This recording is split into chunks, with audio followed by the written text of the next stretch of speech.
Good morning, champion. This is Professor Aswaran from Government College. I'm a technical champion.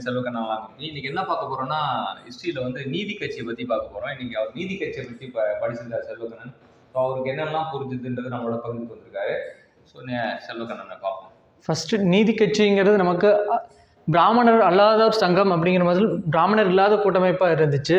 அது எதிர்க்கிற சின்ன சின்ன கூட்டங்கள்லாம் வந்து கடைசியில் மொத்தமாக 1916 டிசம்பரில் நீதி கட்சி தென்னிந்திய நல உரிமை சங்கம் அப்படிங்கிறது ஒன்று ஓப்பன் பண்ணாங்க. அதை ஓப்பன் பண்ணது யாருன்னா சி நடேசனார், பிடி தியாகராயர், டிஎம் நாயர், இவங்க 3 பேர் சேர்ந்து அதை ஓப்பன் பண்ணியிருக்காங்க. என்ன அப்படின்னு பார்த்தீங்கன்னா தென்னிந்திய நல உரிமை சங்கத்தை வந்து 1916 நவம்பர் 20 அப்போ வந்து சி நடேசனார், பிடி தியாகராயர், டிஎம் நாயர் அப்படின்றவங்கள உருவாக்கப்பட்டது. இதில் வந்து 30 தலைவர்கள் இருந்தாங்கன்னு சொல்கிறாங்க. சவுத் இந்தியன் லிபரல் ஃபெடரேஷன் அப்படின்னு சொல்லியிருக்காங்க. அது 1916 டிசம்பரில் ஃபஸ்ட்டு அறிக்கை விடுறாங்க. அந்த அறிக்கைக்கு பேர் என்னென்னா பிராமணர் அல்லாதோர் அறிக்கை வெளியீடு. அது வந்து எங்கே ஓப்பன் பண்ணியிருக்காங்கன்னா விக்டோரியா பொது அரங்கத்தில் வந்து அந்த அறிக்கையை ரிலீஸ் பண்ணுறாங்க அவங்க ஃபர்ஸ்ட் டைம். 1916 ஆண்டு வந்து டிசம்பர் மாதம் வந்து பிராமணர் அல்லாதோர் அறிக்கை வெளியீடுன்னு ஒன்று விடுறாங்க. அது எங்கே பண்ணாங்கன்னா விக்டோரியா கலையரங்கத்தில் தான் விடுறாங்க.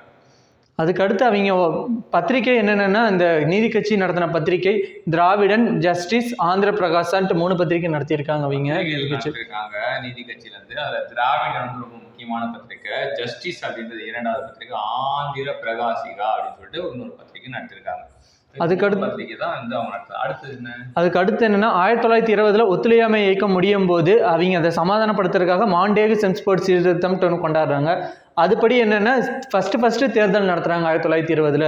அந்த முதல் மாகாண தேர்தல் அறிமுகத்தில் இவங்க போட்டிடுறாங்க நீதி கட்சிங்கிற இதில் நீதி கட்சி வந்து போட்டிடுறாங்க. முதல் மாகாண தேர்தல் அப்படின்றதுல போட்டிடுறாங்க. அது எதுக்காகனா மாண்டேக் செம்ஸ்போர்ட் ரீஃபார்ம்ஸ் சீர்திருத்தம், மாண்டேக் செம்ஸ்போர்ட் அவங்க பண்ண சீர்திருத்தத்துக்காக அது கொண்டு வரப்பட்டது.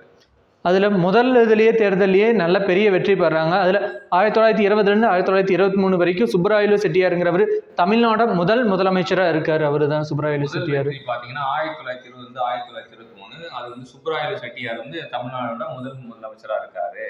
அவங்களோட முக்கியமான கொள்கைகள் என்னென்னு பார்த்தோம்னா சாதி மறுப்பு திருமணம், கல்வி மற்றும் வேலைவாய்ப்பில் எல்லாத்துக்கும் சம உரிமை, அதுக்கப்புறம் பொது கிணறு, பொதுப்பள்ளி அப்படின்னு சொல்லிட்டு இதெல்லாம் வந்து அவங்களோட முக்கியமான கொள்கைகள். அது 1923 வந்து விடுதிகளோடு இருக்கிற பள்ளிகளை திறந்துருக்காங்க. 1923 என்ன பார்த்தீங்கன்னா சாதி மறுப்பு திருமணம்னு ஒன்று கொண்டு வராங்க. அப்புறம் கல்வி மற்றும் வேலைவாய்ப்பில் சம உரிமை கொண்டு வராங்க. பொது கிணறு, பொதுப்பள்ளி அப்படின்றது 2 விஷயத்துக்கு கொண்டு வராங்க. 1921 விடுதிகளோட கூடிய பள்ளிகளும் திறக்கிறது வைக்கப்பட்டதுன்னு தெரிஞ்சுக்கலாம்.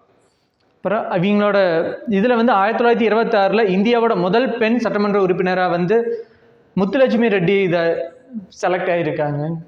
1926 இந்தியாவின் முதல் பெண் சட்டமன்ற உறுப்பினர்கள் நீதி கட்சி மூலமாக தான் செலக்ட் ஆகியிருக்காங்க. அவங்க பேர் முத்துலட்சுமி ரெட்டி வந்து செலக்ட் ஆகிருக்காங்க.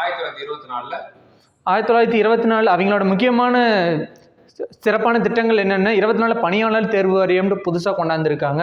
அப்புறம் 1920 வந்து இந்து அறநிலைய சட்டம் வந்து கிரியேட் பண்ணியிருக்காங்க.